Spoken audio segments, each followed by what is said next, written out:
Heyo, Greg Branos here for the Coach Speak Index. Friday afternoon, if you're on the East Coast. Friday morning-ish, late morning if you're on the West Coast. If you're in Hawaii, it's morning. If you're in Japan, I mean, you get it. I don't have the world time clock in front of me, but we're doing an Underdog Best Ball Mania draft and have a very special guest with me today to do this with me. He is a senior writer and host for the fine people over at Footballguys Dave Kluge. Welcome. Nailed the last name. Thank you very much. Yeah, it's a little pre-show talk, but thanks for having me, man. I have been a huge fan of Coach Speak Index since the day you showed up. Like you had a couple hundred followers, and I was just like immediately enthralled by what you were doing. But I got to say, over the last couple of years, I've become more of a Greg fan than a Coach Speak Index fan. I got to check out the episode you did with Sigmund Bloom recently on the couch, talking about just some prior things in your life and your love for karaoke and things like that. It really like getting to see the guy behind Coach Speak Index really made me a big fan of you, Greg.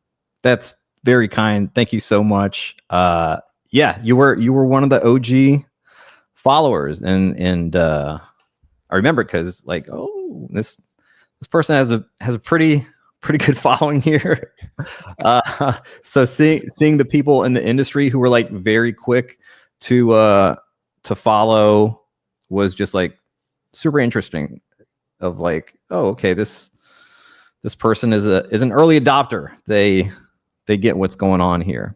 And I was explaining to my wife yesterday that I was coming on the show and kind of explaining what you do, and she was like laughing about it. And she's just like, she always jokes that we're just like the biggest nerds in the world trying to read a crystal ball here. And she's like, so you're telling me this guy got so mad at Zach Taylor for lying that he built an entire index just to prove with data that he's a liar? And I'm like, pretty much, yeah, that's what he did. Yeah, I had Joe Mixon in my like main home league where pretty decent pot, and then also we all had like weekly side bets with each other for like 100 to 200 a week or whatever, and I had Joe Mixon on the team, and Zach Taylor was like, any day he'll be back. He's day to day, and for 9 weeks. That day to day lasted for months, and then he was out for the rest of the season. So that was the inciting incident for the Coach Speak Index. Yeah, man. I think that was the first conversation we ever had. Is I reached out to you and I said, like, I haven't looked through it yet. I was like, but I imagine Zach Taylor is pretty low in the reliability scale. And you said he is the reason that I started doing this, and I love it. I mean, just that you can, like, after years of data, now you can, if you ever run into Zach Taylor, you can say, you know what, I built this website and I can factually prove to you that you do not tell the truth. I love the story behind it. What's really fascinating about Zach Taylor, and some coaches are like this, is that Zach Taylor completely unreliable on injury coach speak, but his usage and workload coach speak is actually like fairly reliable. So like when he's talking up all the like Chase Brown being kind of Dan Pitcher was the one that said focal point, but right. Zach Taylor has said things very close to that of like Chase Brown has edged his way in. With Jamar Chase, T. Higgins, like he's forced us to give him touches and make him, a real part of this offense. And I'm just, it's like I said, it's just really fascinating to see that a coach can be super unreliable in one category and then pretty reliable in another, which is the reason why I had to split it up into different categories. When I was initially building it, I started with, I think Pete Carroll was the first coach that I was building the database, and just became apparent very quickly that, oh, these like, this is very nuanced. This is like not across the board, right? Like some coaches will be reliable across the board. Some coaches will be unreliable, kind of across the board. But there are some, it's just like the injury stuff. They just don't care about giving timelines as much, like accurate timelines. But when it comes to, the usage and depth chart and all that stuff, especially if it's kind of later in training camp where the depth chart is really like kind of more hammered out. Like they know what their offense is going to look like at least initially, and we will get the truth from some of them. And what it's really funny that Zach Taylor is actually extremely self-aware of his unreliability on injury coach speak. He's referenced it in press conferences, not saying like Coach Speak Index or Coach Speak, but last year somebody asked him about an injury timeline. He was like, well, like, you guys know I'm not reliable with injury timelines. I was like, yeah, brother. We know. Also, it's such an emotional game we play. Like, anybody who drafted Christian McCaffrey last year is just going to take it to their grave that Kyle Shanahan is a liar. But you look at your index, and like, outside of that, Christian McCaffrey, he's been pretty reliable when it comes to injuries. But we remember the big marquee storylines that really shape the years. But when you look at it on a whole, and I think that's why what you're doing, like adding objective data to this, just really does take a lot of the emotion out of it and really just helps us so much. And, you know, like you said with Chase Brown was a guy earlier in the offseason that I had a fade on, just because you look at the 96% opportunity share last year. Now there's increased competition. So I was fading Chase Brown a little bit, but then I start seeing the things that Zach Taylor's saying. I see that you have proven that Zach Taylor is pretty reliable when it comes to personnel usage, and I'm not going to ignore that. And I have moved Chase Brown up my rankings. I've admitted that I was wrong in the spring, and now I'm aggressively targeting Chase Brown in my drafts. Yeah, I don't love him for Dynasty because I do think he's just like a pretty decent running back. He's not some guy that like, teams are just itching for when he becomes a free agent so they can sign him so he can be their workhorse. But you look at, I mean, he proved last year what he's able to do when he gets a lot of touches in that offense. Like he's just set up really, really well in that Cincinnati offense. The Kyle Shanahan stuff is really funny because whenever I will post something that Shanahan says, including his reliability rating, they'll be like 80%. What do you mean 80%? Christian McCaffrey alone should make it 0% reliable. Like that's not how it works. Also, if you think he doesn't tell the truth about anything, like you can feel free to create your own database, like go back through his stuff and log all that actionable injury coach speak, and then come talk to me after that. I think I know I posted in the Discord. I think I like replied to someone online with it, but yeah, he had 20 pieces of actionable injury coach speak last year, Kyle Shanahan. 14 of them ended up being truthful. 2 of them were untruthful. One of them was the Christian McCaffrey situation, and then 4 of them were gray areas, but not even like gray areas leaning towards a positive or a negative, which, you know, all this stuff is weighted differently, like depending on like how accurate they are on something, how much they misled us on something. But just like gray area stuff of he called a guy day to day and the guy was back within like he missed a game like 4 days later, right? So like that's completely acceptable. That's the way that we grade it. But you know, the player returned that following week and played the following week. So just like complete gray area where you just can't grade it. So basically 14 true, 4 lies last year. And I don't even know if like the Christian McCaffrey, I don't think that was malicious. I had knee tendonitis last year. Now I'm not an NFL level athlete by any means, but tendonitis is one of the most frustrating injuries you can deal with because it will be completely symptom free. Like you'll feel good for a week. You can go for a run or what I imagine practice out on an NFL field. And then it's like the day after it flares back up again. So when he said Christian McCaffrey was feeling good, I believe him because I dealt with tendonitis last year, and it is one of the weirdest injuries that you think you're out of it and you think you're in the clear, and then it comes back even worse than it was before. And it is this kind of ebb and flowing injury. So I don't think that Kyle Shanahan was being malicious by any means. I think that Christian McCaffrey was struggling to understand the injury that he was dealing with last year. Right. And that's a big thing that I preach with the Coach Speak Index is like, let's look at all the context of situations. Let's not just like pick out one little thing that like goes with our narrative or whatever. Let's look at everything in full. And when you look at that situation, Christian McCaffrey himself was saying like, I'm playing, I'm ready, I'm going to be playing.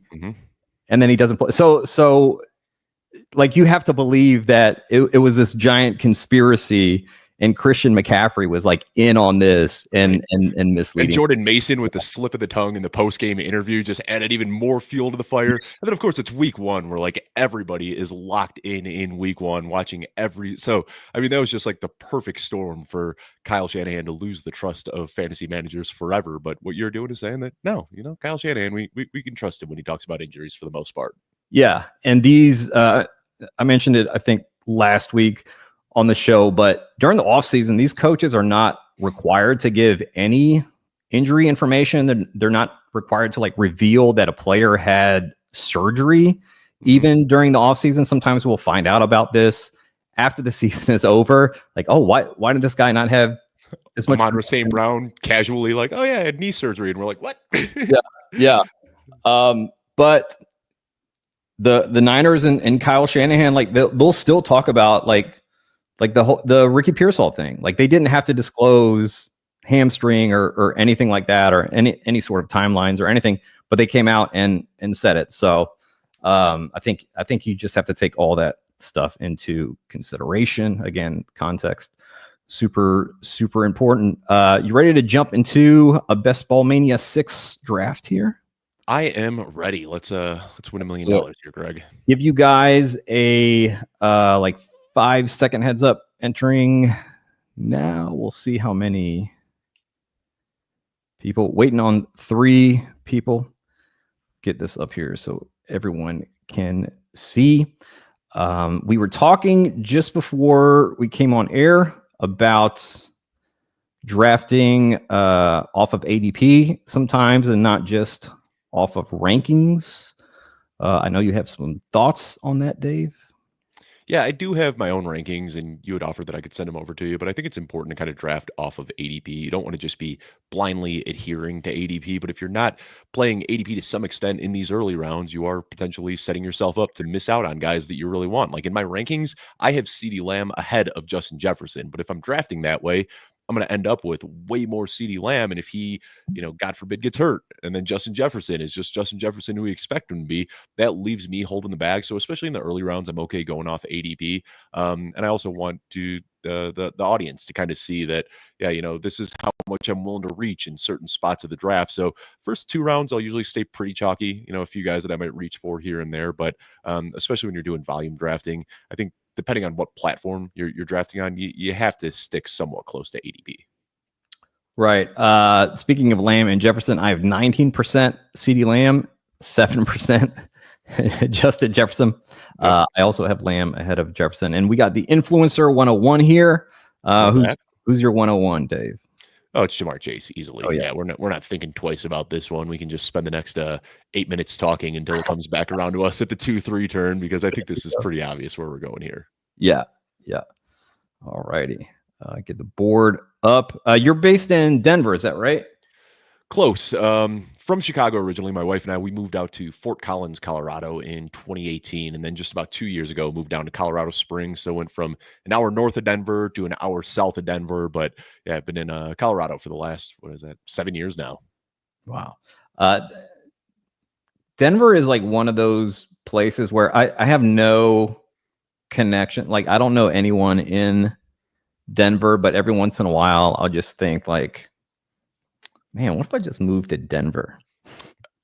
My friend Josh Larkey did it a couple of years ago. He was out in San Diego and just decided to up and move to Denver. And it's a weird place, Colorado, because there's so many transplants. There aren't a lot of native people. I kind of joke around that when you meet somebody out here in Colorado, the first question you ask them is, well, where are you from? Because nobody's actually from Colorado. So it is fun because there's a lot of, social groups and whatnot to try to meet new people. So I was going to say, if there's one place that I think you can move without knowing anybody, Denver is probably one of the better places to pick. Looks like a very healthy fantasy community. There in Denver, I saw a big turnout for Scott Fishbowl. Like you said, Josh Larkey is there. I think Adam Levitan is in Denver, kind of like in that same. Graham Barfield is also out here. Yeah. Oh, is he? Okay. Yeah. Wow. Yeah. There are dozens of us.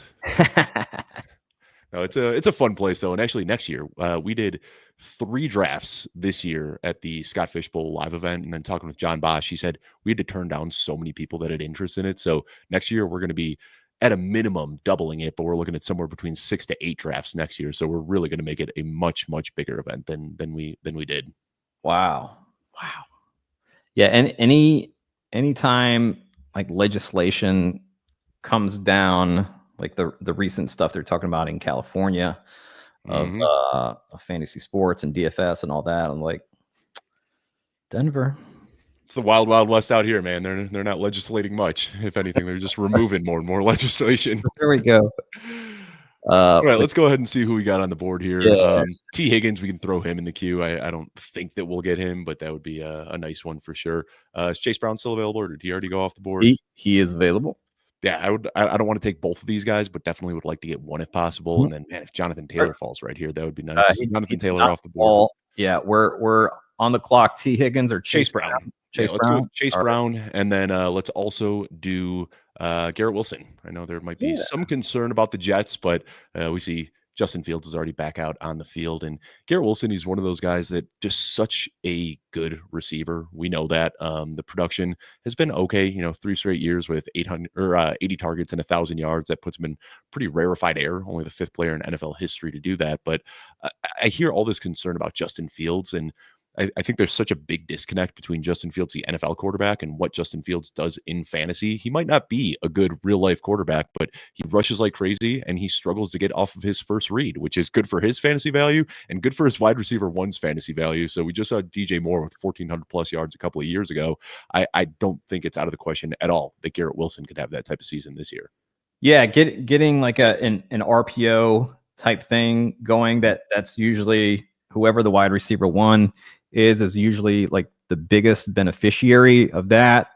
We've seen it all over the place. We saw it in Washington last year with Jaden Daniels coming in and Terry McLaurin there. Also something to keep an eye on in New Orleans this year, where like Kellen Moore has talked about all their quarterbacks, like their RPO quarterbacks for them in that system, which like draws me even more to Chris Olave there. But yeah, it just seems like Garrett Wilson is a lock for targets in the kind of 150 range this year. Aaron Glenn keeps talking about like, hey, what's the plan with Garrett Wilson this year? We're going to get him the ball as much as possible. Get the ball to your best players. It is like a tiny bit concerning to me that there's like no real receiving threat outside of Garrett Wilson when we're talking about just like pass catchers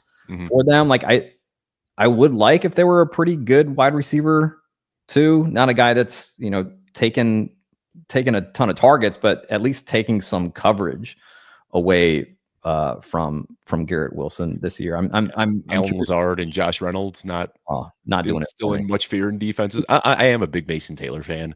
I've got high expectations for him. If we do get Justin Fields here, we'll probably be looking at Mason Taylor, in the later rounds as well. But I think this point right here at the 4-5 turn, as much as I don't like doing it, I think he's so overvalued. But with us starting off with Jamar Chase and Chase Brown, we almost have to go with Joe Burrow here. And I think that he, in a vacuum, is very overpriced. But when you're playing in a tournament like this, you're leaning on the Bengals. Those first 2 picks investing in the Bengals offense, we're making the bet that the Bengals offense is going to be the same offense it was last year. And I think we just kind of have to bite that bullet. So that's, probably who we're looking at here with 4 or 5.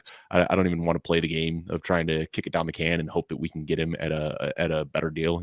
I'd rather just take that right now and just live with it. All right, it's almost our pick on the clock here. You want to go ahead and take Burrow first, and we can talk about. We can use this extra time here to talk about the next pick. James Cook is the easy next pick for me too. I think the only reason that he's not going around higher is because of the contract concerns here, but we've got him at camp right now, and this is one that I'm surprised that he hasn't started to jump up boards already. With him being at practice, we expect him to be out there week 1, and he's just a good player who catches passes and rips off big plays on a good offense. I mean, that, he's kind of an arbitrage Chase Brown. So the fact that we were able to walk away with both of them here. And I know a lot of people are going to look at this build where we did go, we're not going super wide receiver heavy here, but there's just so much wide receiver value that I like in these middle rounds that I think if you can walk out of the first few rounds with two good running backs and Chase Brown and James Cook both inside my top 12, that's a core that I'm very confident with. We'll start smashing wide receiver in these next few rounds here, and then just add a bunch of contingent injury away guys late. Yeah, I really am liking builds this season that have a couple like just stud running backs early, maybe even like 3, depending on where you're picking at and all that. But yeah, we get some really good ADP value on James Cook. Starting out here, Joe Burrow, Chase Brown, James Cook, Jamar Chase, Garrett Wilson. We are off to the races. By the way, speaking of Mason Taylor, got some kind of little coach speak on him that we dropped earlier into the Coach Speak Index Discord from Aaron Glenn's press conference today. By the way, he said Justin Fields is going to be day-to-day. His toe was dislocated. As soon as we got the diagnosis, he was lobbying me to be back out on the field. And then Glenn said that there's nothing different about Mason Taylor than what we saw from him in college. The thing that impresses me about him is his ability to block. The receiving skills don't surprise me. I know he can do that. I knew he could block, but I didn't think he was going to be this good. Excited to see him mature through camp. He's a rare person. He has the bloodlines of an NFL athlete, which he has talked about before. He's very big on like the sons of former athletes and NFL players. And that blocking quote is very important because we know how hard it is for tight ends to adjust to the NFL in their rookie seasons, and a big part of that is the blocking. Brian Dable was talking about that today with Theo Johnson, how like we just don't see tight ends coming out of college anymore who are really good at blocking at the point of attack and in the run and pass game, and Theo Johnson was just good at it immediately.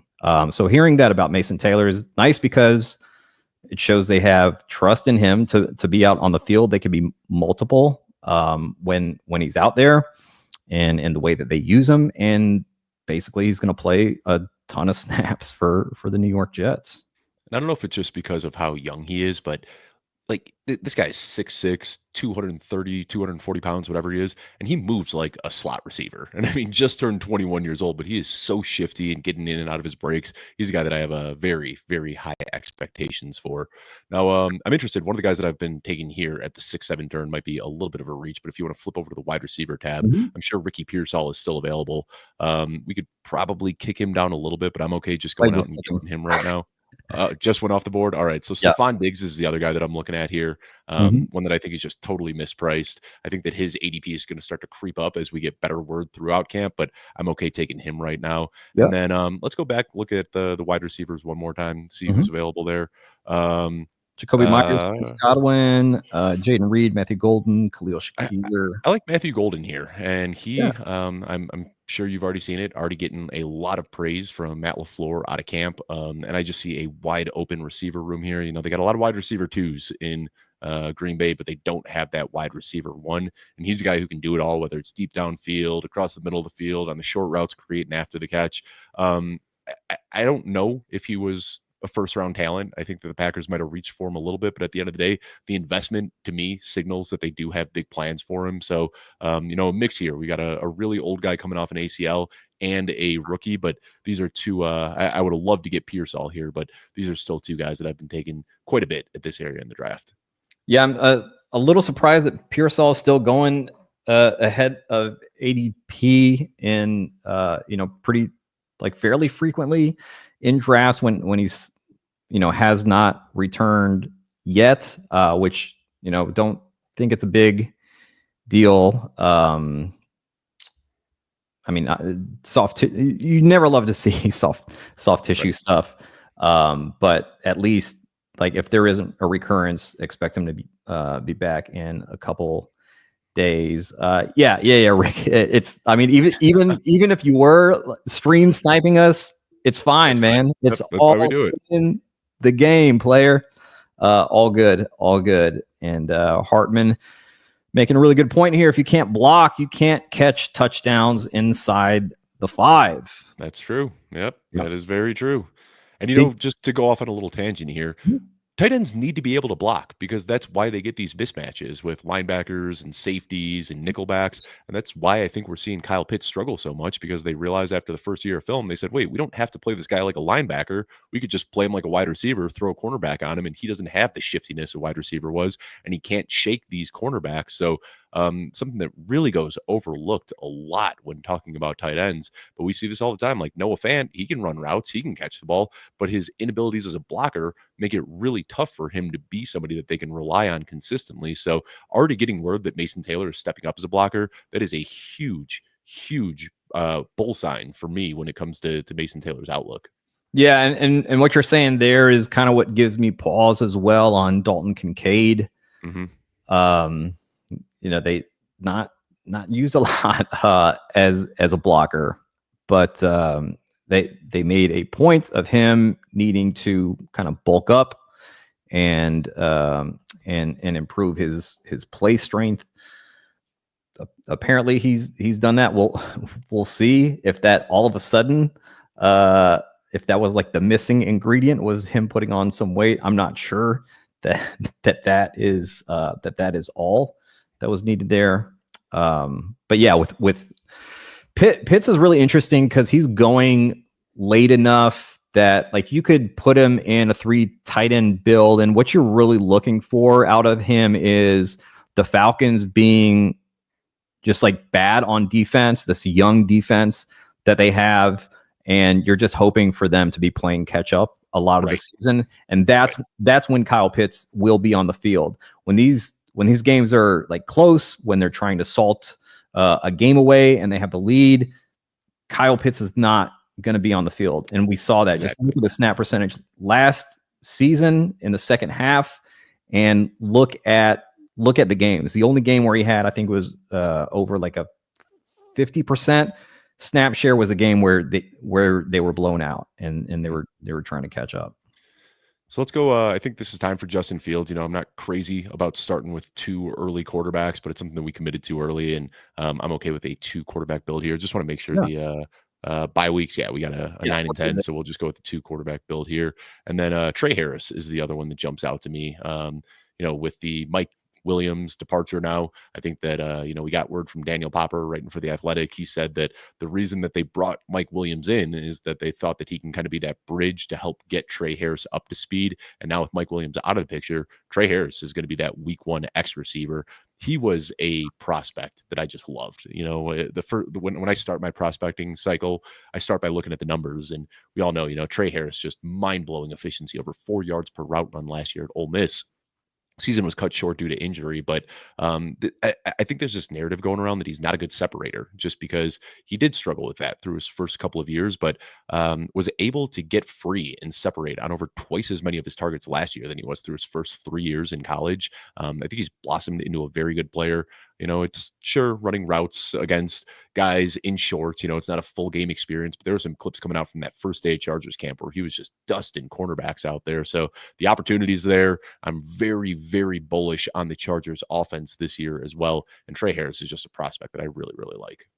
Yeah, the Chargers have been talking so much about this offensive line that they have, how you're going to see unbelievable things from Joe Alt now in his second year. They're saying like this guy is going to be no-brainer Hall of Fame player. They got, I think, Mekhi Becton as well on that right side at guard. They have these just 2 gigantic, incredible hulks on the right side of their offensive line. Greg Roman talking about how, last year the run game didn't go how we wanted it to go in the second half of the season. And I think that's not going to be a problem this year, he said, with the offensive line and Omari and Hampton. And he said, when we're able to run the ball, that's going to open things up so much in the pass game. Like when we're running the ball, like I know we're going to be able to, that's checkmate for the defenses. And the like the things that they'll be able to get off of the play action game.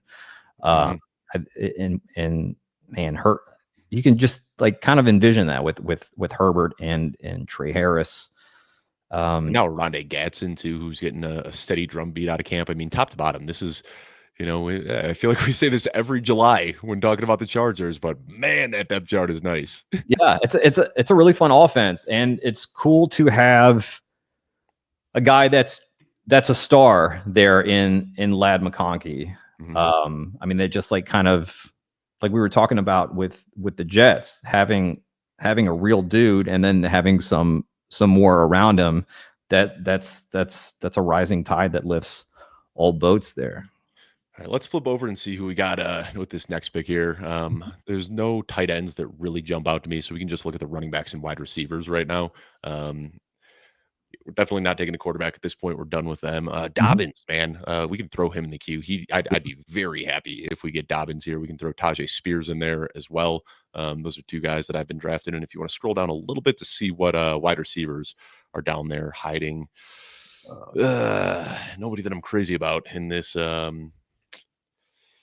This is this is a weird spot for receiver in drafts. It feels like the guys that Dobbins. Dobbins goes off the board. So let's Tucker Kraft. We can put Tucker Kraft in the queue. He's a guy that I like quite a bit. But J.K. Dobbins, I was really hoping to get him, and I love R.J. Harvey, as do a lot of people. Just really exciting film from UCF. He does a lot of really fun things, but his knock on his profile is that he is an awful pass blocker. And if you look at what Sean Payton asks of his running backs, we've seen 28 different times throughout Sean Payton's career as a head coach where a running back has pulled 50 plus targets in a single season. And I think that's why there's so much excitement for RJ Harvey. But at the end of the day, he struggles with pass blocking, and J.K. Dobbins is one of the best pass blocking running backs in the league. So I think we might have it flip-flopped on who's going to have what role. And I think J.K. Dobbins might actually be the guy that has that vaunted role that we want as the pass catching running back there. So I have seen that as just a completely wrong ADP. I've been trying to get J.K. Dobbins in as many leagues as I possibly can. Would have liked him more than Tajay Spears, but Tajay Spears, we know the contingent upside is so high. The one start that he had last year, 24 opportunities, over 100 yards. We saw Tony Pollard start to wear down as the season went on. And Greg, I don't know, maybe you can shine some light on this. Did you get the feeling last year that Tajay Spears' lack of usage early had more to do with like him being in the doghouse than his play? Like, I can't think of anything specifically, but Brian Callahan had some weird comments about Spears last year. He was talking about a 1A 1B backfield, right, with him, but he did also say, and this kind of supersedes that like we're gonna ride the hot hand in this backfield, and I mean Pollard was looking really good last year with the Titans. I think Spears was also dealing like with a little bit of health stuff last season. That's like if we knew we were going to get a fully healthy season from Tajay Spears, like I would be taking him very like ridiculously high, a little irresponsibly high. It would not be in the triple digits where I would be taking Tajay Spears. I think he's super talented. Brian Callahan last year talked about how kind of interchangeable these two guys are, and people couldn't understand the signing of Tony Pollard because he was, kind of similar to what Tajay Spears provides them. But that's something that we're seeing, some more teams do in the NFL where, the Rams last year kind of had a blueprint for this of we're drafting Blake Corum. So when we give Kyren Williams a breather, it's Kyren Williams 2.0 in the game. Right. You don't need a thunder lightning approach. You could have a thunder or a lightning, just kind of keeping things the same while just giving the guy a breather. Right. The playbook remains the same. You're not tipping anything off when a certain guy comes into the game at running back, which I think is very, very smart to do if you can get two good running backs who are kind of similar there and offer similar things. As far as like they talked about the wear and tear that they put Tony Pollard through last season. They don't want that to happen again this year. During that second half of the year, Pollard wasn't even able to practice during the week. He wasn't practicing during the week, and he would play on game day. And that's not ideal. So I do believe they would like it to be close to, like, they'd like it to be a 1A, 1B. But again, I think they're going to do that hot hand thing in that backfield. But I think the offense is going to be so much better with Cam Ward this year. We know that they do want to pass the ball with Callahan, and both of these running backs offer them something in the pass game. Ooh, Dylan Sampson, that would be a nice one here. I'd be pretty happy with that. Yeah, not a guy I was aggressively going out for, but now Jerome Ford injured. No idea what's happening with Quinshon Judkins. If we can get him, I'm okay paying up for that a little bit. I like Jake Ferguson here, but we are really behind the ball on wide receiver. I think we need to force a wide receiver pick here, even if it's a little bit of a reach. And let's go with the guy sitting atop the list right now, Romeo Doubs. He's one of those guys, he's kind of like the Kyron Williams of wide receivers. Like, the efficiency metrics are terrible and fantasy players hate him, but he is just a well-rounded guy who's just always out on the field. And, he's not going to have the 28% target share that we want to see, but he's a trusted guy when they get inside the red zone. And when you're looking here in round 13, if he can have 8-10 touchdowns, which is very, very realistic in this offense, I think that alone makes him worth the pick. Yeah, for sure. Just quick recap of our team: Joe Burrow and Justin Fields. Man, that's a monster at QB.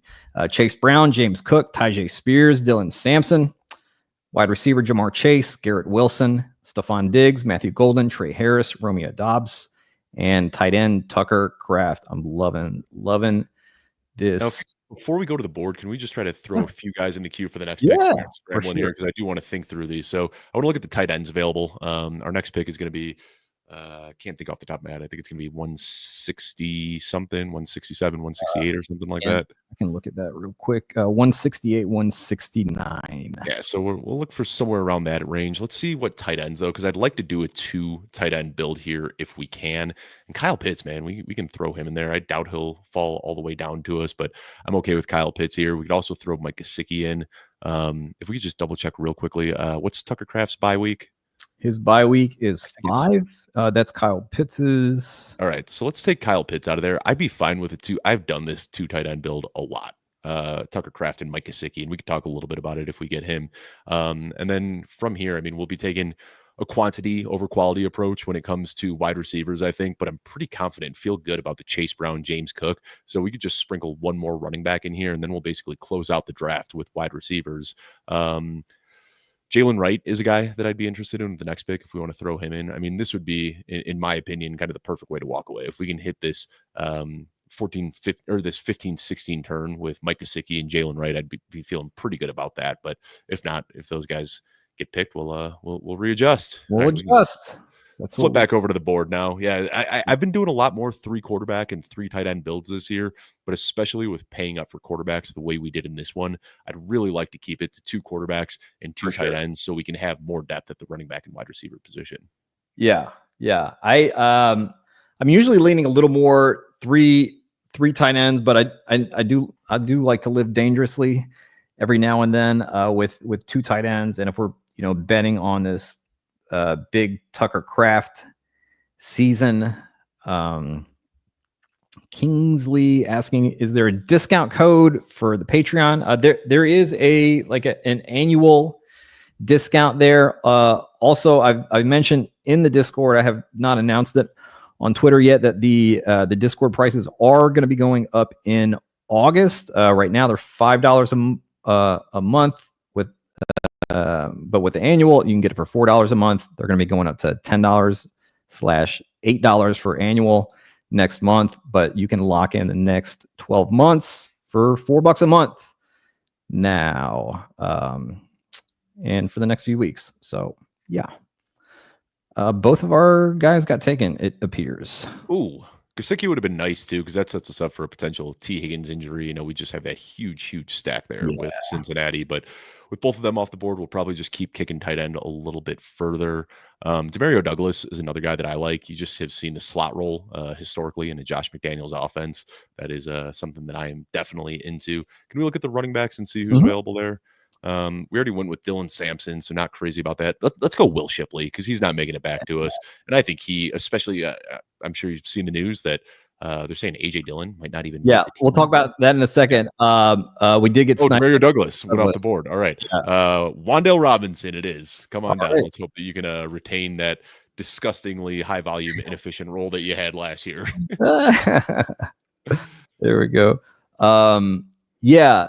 I hope these reports of AJ Dillon RB2 keep coming as far as like the pecking order in practice. When has betting on an old running back coming off of a season-ending neck surgery ever gone wrong? I get it, man. Like, did you see those quads his rookie season? Because I think people are still holding on to hope for that. And I will say, like, I do think that there's also even more to it with AJ Dillon. AJ Dillon, from the second he came into the NFL, really took on to fantasy football. And you see a lot of people, like, we've heard a lot of people come into the league and, like, talking smack about fantasy football for whatever reason. AJ Dillon's rookie year, he played in a league with me. He was a part of the Sleeper Bowl. He was like the celebrity in this Sleeper Bowl. He loved the fantasy football community. And I think because of that, that's why we still kind of look at him with these rose-colored glasses. But when you're able to look objectively at his body of work and what he's done throughout his career, yeah, it's just I understand why people are still holding on to hope, but Will Shipley seems like the clear-cut RB2 in this offense. And I don't know if there's any question about it, but people are still drafting AJ Dillon. Yeah, it's so weird. Same kind of thing in Cincinnati with Zach Moss. I heard people talking about, over the last couple months or so of like what kind of split Zach Moss is going to force there in Cincinnati, looking at, hey, could he get 40, 45, 50% of like, absolutely not. Let's look at the situation. Let's look at everything that the staff and organization has been saying. Like, they had not mentioned Zach Moss until when they did mention him, they mentioned him as being like behind Taj Brooks. I said like Zach Moss and the other guys is how I recall that, right? Yeah, they're like Chase Brown, and then we brought P. Ryan back, and then we've got Taj Brooks, and then there's Zach Moss and the other guys. Like, he's grouped in with the other guys. That's not good. And now on the NFI list, I mean, neck injuries are no joke. Like, we saw this with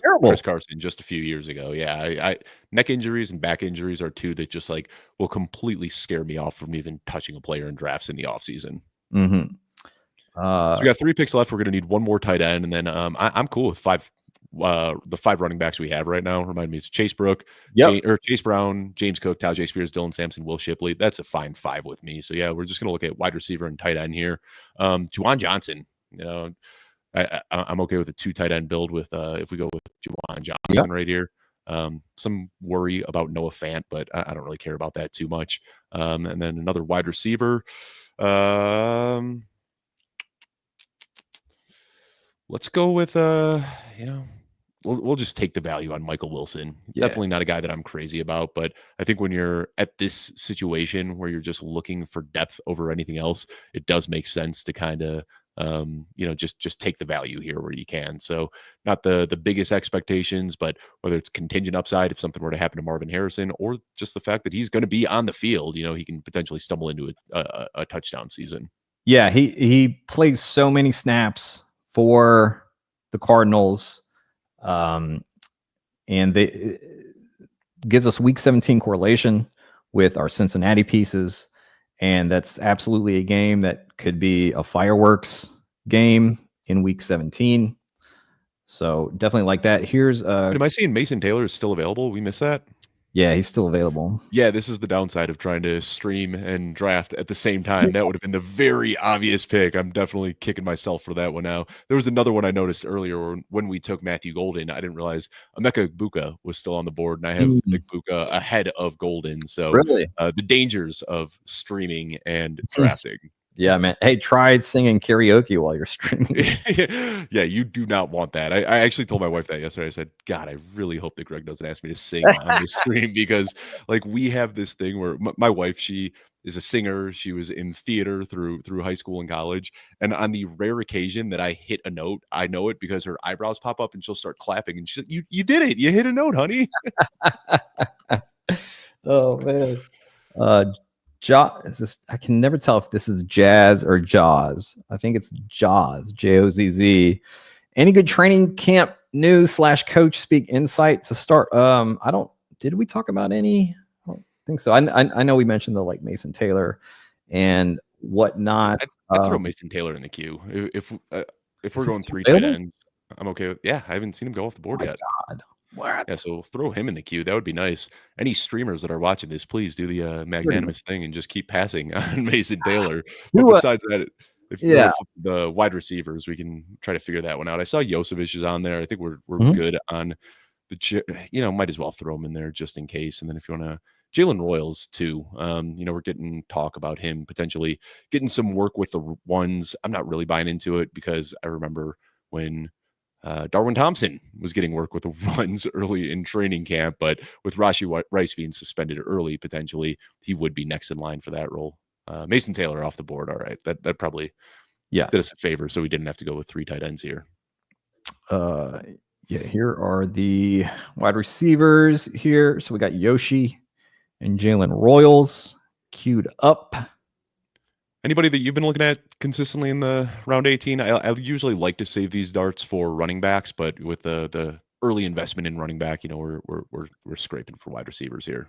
Yeah, they're so receiver wise, I'll just pull up my rankings here. Well, Tutu Atwell, who just went off, mix in some Io Manowar sometimes, this like mystery box. Sometimes I'll take Jordan Whittington as kind of a luxury pick. I'm a big Yoshi Jordan or Royals or Whittington. Let's go Yoshi here. Let's do that. But Whittington, man, one of the most interesting guys, because when you're doing projections, he's a 0. Like you can't project him for anything, but the contingent upside, like he's basically a handcuff at the wide receiver position. You look at it last year. I mean, his yards per route run off the charts. He basically just steps in and does what Puka Nacua does when Puka Nacua isn't out there. So a big dynasty stash for me, and I'll occasionally sprinkle him in some best ball builds too. Yeah, especially if you're drafting like a decent amount of Puka, then I think you need Jordan Whittington in your portfolio as well. Just like the style that Puka plays with lends itself to missing some games here and there. And Jordan Whittington really is the kind of 1-for-1 replacement for Puka. In fact, Puka missed a day of practice in OTAs, and Whittington was the guy that they put right in there in that Puka role. And Sean McVay was asked about it. He was like, "Yeah, he's very good at filling in for Puka." And we saw that last season as well. Someone wants us to sauce their team. Let's look at ours first here. Real quick on Jordan Whittington, one of my favorite fun facts is that he holds the Texas record for rushing yards in a state championship game.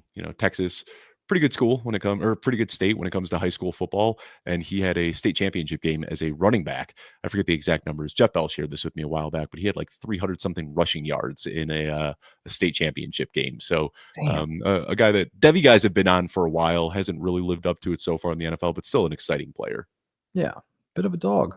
All right, let's look at our team real quick. Quarterback, Joe Burrow, Justin Fields. Good luck beating us there. Running back, Chase Brown, James Cook, Tyjae Spears, Dylan Sampson, Will Shipley. Oh, yeah. Wide receiver, Jamar Chase, Garrett Wilson, Stephon Diggs, Matthew Golden, Trey Harris, Romeo Dobbs, Wan'Dale Robinson, Michael Wilson, Andre Yosavash as well. It's not showing up here. Tucker Kraft and Juwan Johnson at tight end. How are you liking this team, Dave? I like the team. The 2 mistakes in hindsight, I think Igbuka on this roster over Matthew Golden, I'd have liked that a little bit. And then, of course, Mason Taylor over Juwan Johnson. Kind of joked about it. This is the downside to streaming while drafting at the same time. So our pain is your pleasure, anybody who is able to jump in this room. But overall, man, just like really investing in the Bengals. Can't go wrong there. And then Justin Fields and Garrett Wilson. I know why there is understandable concern, but when I look at how funneled that offense is going to be, those are the guys that I want to draft here. This was a little bit different than how I've drafted some other teams. I don't typically walk out with 2 quarterbacks in the first 10 rounds. A lot of times what I've been doing is really attacking that kind of the QB2 zone in like rounds 10, 11, 12, 13. I'm trying to walk away with 3 quarterbacks. So this one pushed me a little bit outside of my comfort zone, a little bit different than some builds I've done this offseason. But outside of a few nitpicks here and there, I'm pretty happy with how this one turned out. Hell yeah. All right. Dave wants his team sauced. I believe this is Third Eye Blind. Here, let's great team name. One of the best concerts I've ever been to in my life. And then I just saw them a few months ago, and they fell off the age cliff. You know, it's sad to see. 8 years ago, phenomenal. Now in 2025, not so much. It's an even better username than I thought. It's Third Eye Blindside Hits. Wow, that's incredible. What a great username there. Congrats on that. All right, QB, he's got Brock Purdy, Tua Tagovailoa, Anthony Richardson. All right. CMC at running back, Kamara, Aaron Jones. Jones. Sniped us on Pearsall, I'm thinking, with seeing the 49ers he's got so far. Yeah. Hermadre, Jalen Wright. Receivers got Tyreek, Devontae Adams, Deebo Samuel, Christian Kirk, Cedric Tillman, Alec Pierce, Darius Slayton, Malik Washington, tight end George Kittle, and TJ Hawkinson. Yeah, it's all right. I mean, I like Purdy, CMC, and Kittle a lot. I mean, another very Pearsall would have worked in that build as well. But I think anytime you can just invest in a good offense, you're not going to regret it.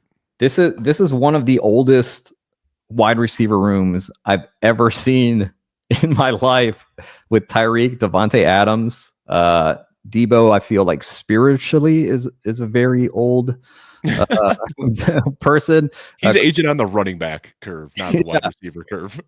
Christian Kirk is like, what, 28, 29, but he's somehow been in the NFL for 30 years. Mm-hmm. Darius Slayton, he's old. Yeah, Malik Washington pick, though, is interesting. I like that one, especially with Johnny out of the picture now. Malik Washington showed a little bit of life last year, and he should theoretically fill that role as the guy playing near the line of scrimmage. So a guy who can do a lot after the catch, which works very well in this McDaniels offense. I do like him as a late round pick. Yeah. He's old as well, Dave says. All right. Cool. Very cool stuff. Before I let you go, Dave, what are your 4 favorite films? Ooh, this is a great question. And they probably change by the day with my mood. 4 favorite films. I think one of them is going to be pretty chalky. There Will Be Blood is just a masterpiece. I know, like, I'm not reinventing the wheel by saying it's a good movie, but if anybody out here is watching this stream and for some reason hasn't seen it yet, like, drop whatever you're doing tonight and watch it. Just a perfect film front to back. I'll go a little bit weird with my second one, The Lighthouse. I don't know if you are a Robert Eggers fan or not. It's a tough movie to watch. It's black and white and weird, and it's just Willem Dafoe and Robert Pattinson vibing out on a rock in the middle of the ocean, but definitely worth a watch if you're into some weird stuff. Oh man, I was being put on the spot here. This is tough. I'm trying to think of at least one comedy that has really kind of all right. Dewey Cox, Walk Hard. Yeah. Amazing movie, just front to back. I can rewatch it over and over and over again. Just so many one-liners. And Joey Wright and I joke about this all the time because it's both of us loved the movie, and it almost like ruined these movies for years. Like we used to have all of these musician biopics come out, and they stopped after that movie because it just like completely eviscerated them. So that's up there. And then this one also might be a little bit chalky, but The Princess Bride is like my comfort movie.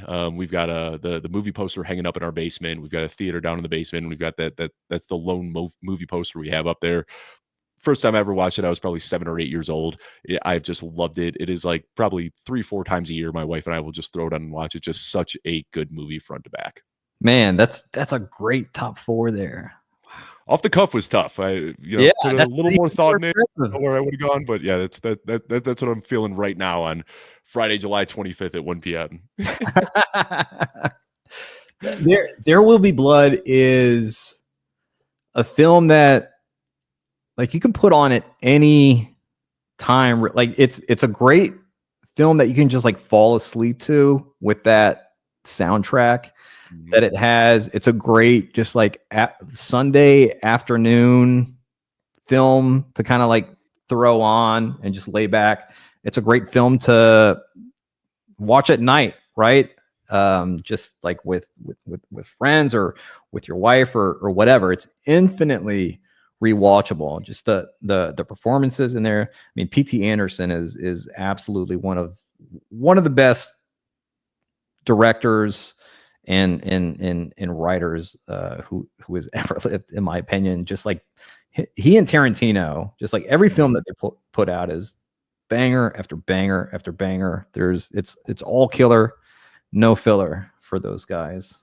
I think that's something I've learned in my adulthood is like the filmmakers are kind of what I'm drawn to. Like there are some filmmakers out there right now. Like I just saw Eddington on the night that it came out. Like anything Ari Aster does, no questions asked. Just shut up and take my money. I'll be there opening night. And Robert Eggers is the same way. Paul Thomas Anderson is the same way. I mean, there are just some of these filmmakers that they're not all going to be hits, but I'm just going to just default to watching anything that they create at this point. And Paul Thomas Anderson is definitely one of those.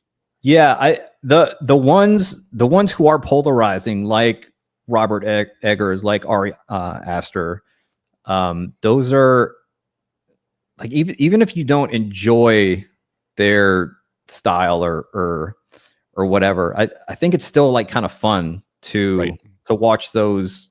Maybe not fun in the sense of like entertainment fun, but just like it's unique. You can still really appreciate the craft. Because they are, like whatever you want to say, like it's really well done. Filmmaking, just like really well executed, and you can see the vision that they had for it, just like from the very beginning, like from conception. And really enjoyed Nosferatu that Everett put out recently, and he's coming out with a Christmas Carol now. I don't know if you've seen that with with Willem Dafoe playing Ebenezer Scrooge, and I am just so excited for that one. Dafoe is so incredible, man. Just an actor that has like a character actor face, but has become a star, like a real A-lister. And that's pretty tough to do. But yeah, he's incredible. And if you guys have not seen The Lighthouse, Dafoe and Robert Pattinson just like being weird and crazy and playing off of each other perfectly. What a back. Give me a second. I'm gonna grab something out of my closet. Yeah. Got a Lamar Jackson jersey back there. Got a Chicago Bears helmet.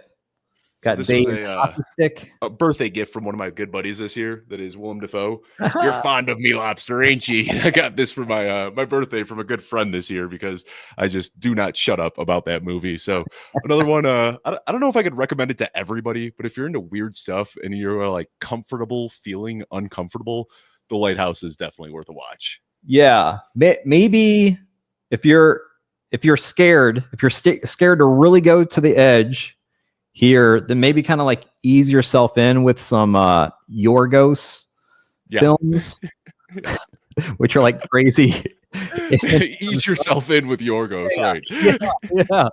It's like, listen, if you're gonna drink poison, you should ease your way in with some bleach first, Yeah, The Lighthouse is a wild one, and don't make the mistake I made and watch it on an airplane for the first time because there's a scene with a mermaid that you don't want to be watching in public. There are films that, like certain types of films, I just will not watch on an airplane if it's like a first time watch. Like I have to watch it on at least like a 65, 70 inch television. If it's a rewatch, maybe sometimes like documentaries I'll sometimes watch on planes. But now usually just kind of like download something from Netflix and watch it on the iPad there. Are you a what's your position on reclining your seat on an airplane? I recline it. I don't care. And I don't care if the person in front of me does it either. I've got a bad back. Any little bit of comfort I can get. We're all getting crammed in like a bunch of sardines on this, tin canister flying through the sky. Like just let everybody be. A few inches isn't going to kill you. And the thing is, it doesn't even affect your legroom when you lean back. It's not like the whole chair is sliding back and pushing into your knees. Like it's affecting like the space in front of your face. I recline, and I don't care if that makes me a jerk. And the person in front of me, they're welcome to recline too. His at is at Dave Kluge, folks. Let me hear it. Yeah, let me hear it. I think we all deserve a little bit of comfort. That's right. Yes, we do. Next week we're gonna have Brad Evans, Ben Gretsch, Derek Carty, and John Daigle. Hope you'll join us for that. Thanks to everybody who joined us today and hung out with us. Dave, please let us know what you got going on, where we can find you. Yeah, super busy right now, coming out with between 6 and 10 episodes per week over at Footballguys and a litany of shows that I'm doing over there. But the big thing that we just did was release a magazine. It's really throwing it back, in this age of apps and AI and all this stuff. We decided to go back to print. We released our magazine. It's actually going to start shipping out early next week. Pre-order sales have finished, so the $5 discount and the free shipping we were offering no longer on the table, unfortunately, but you can still order yours. $25 plus shipping. It does have a lot of stuff that you need for the 2025 season, rankings, projections, all that good stuff, but there's also a lot of evergreen content. Joe Bryant, the founder of Footballguys, wrote a 25 lessons learned in 25 years, also wrote his kind of magnum opus on value-based drafting. We've got a lot of strategy articles in there, just really, really fun stuff, and just a cool way to commemorate 25 years of Footballguys. Hell yeah. Support physical media. Yes. Buy one of those, show up to your draft with a Footballguys magazine and watch your league mates just sweat like pigs. You guys can use that as the motto, as a promotion. I'll put a testimonial on the landing page right now. Oh man, this is so fun. Thank you so much for joining, Dave. And all right, everybody, we'll see you soon. Peace.